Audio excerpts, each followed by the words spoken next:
En 1997, il avait aussi réalisé un triplé historique en 2011 à la tête de la barre technique du Maghreb de Fès. Portrait du nouveau sélectionneur avec Mohamed El Shkar. Voilà ce qu'il pensait quand il était encore candidat.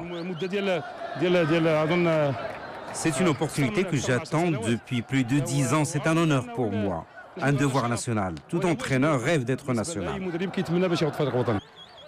Rachid Taoussi, 56 ans, a entamé son parcours comme joueur de l'USK, l'Union sportive de Sidi Qassem, dès 1977. Et dès 1992, il s'est converti en entraîneur au niveau de plusieurs clubs, de Sidi Qassem à Casablanca, Rabat, Tanger ou encore Fès.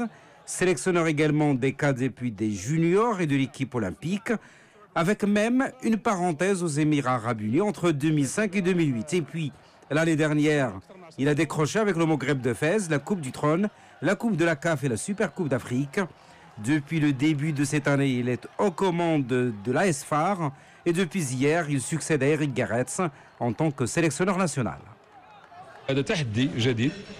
C'est un nouveau défi que nous allons relever ensemble. C'est très important d'être sélectionneur national et surtout maintenant qu'il y a un seul langage, c'est que tout le peuple marocain veut un entraîneur national, c'est-à-dire un Marocain. Premier grand test, le 13 octobre prochain à Marrakech avec le match retour Maroc-Mozambique comptant pour les éliminatoires de la CAN.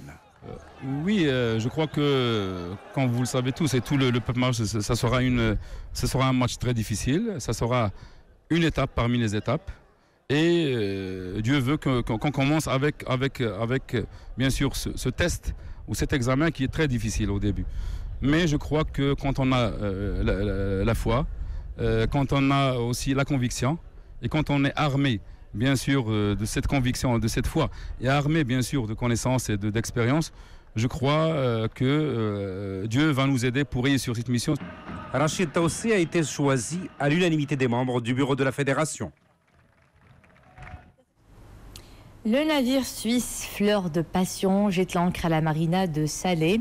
Le bateau est le porte-drapeau de la fondation Antinéa qui œuvre pour la conservation de la nature et pour une meilleure protection des océans. Cette expédition au Maroc sert de plateforme pour sensibiliser le grand public ainsi que les décideurs politiques et économiques à l'impact des activités humaines sur les fonds marins. Au programme de l'escale, visite réservée au public mais aussi aux écoliers et aux étudiants des facultés des sciences.